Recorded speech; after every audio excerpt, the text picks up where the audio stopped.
रुपये की वैल्यू गिरते जा रही है और डॉलर की वैल्यू बढ़ते जा रही है, कभी 70, 80, अभी तो 96 हो गया है। लेकिन हम तो इंडिया में हैं, हम तो इंडिया में कमा रहे हैं, इंडिया में ही खर्च कर रहे हैं, इंडिया की चीज़ें ही यूज़ कर रहे हैं, हमें कौन सा अमेरिका जाना है, तो हमें तो कोई टेंशन नहीं है।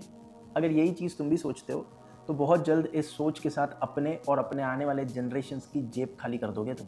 बट इंडिया तो मेजॉरिटी चीज़ों में मतलब प्रोड्यूसर है, एस्पेशली खाने पीने की चीज़ों में, राइट। मेजॉरिटी जो अनाज है वगैरह वो सारी चीज़ें इंडिया में तो बनती है, तो हमें तो कोई इफेक्ट नहीं है। एटलीस्ट खाने पीने की चीज़ों तो हम उतने ही दाम में खरीद रहे हैं। 80 to 90% of the transaction invoices जो इंडिया का ओवरऑल वर्ल्ड के साथ जनरेट होता है वो यूएस डॉलर्स में जनरेट होता है। हमें लेट्स से सऊदी अरेबिया से अगर हम तेल लेते हैं तो तेल भी डॉलर में खरीदना पड़ता है, यानी कि डॉलर महंगा तो तेल महंगा, और तेल महंगा तो ट्रांसपोर्टेशन महंगी, और ट्रांसपोर्टेशन महंगी तो बट ऑब्वियस डिलीवरी कॉस्ट ज़्यादा देनी पड़ेगी।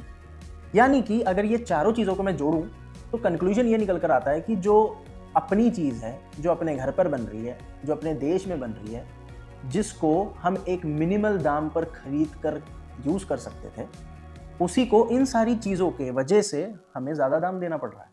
This is how you are getting affected, your pocket is getting affected.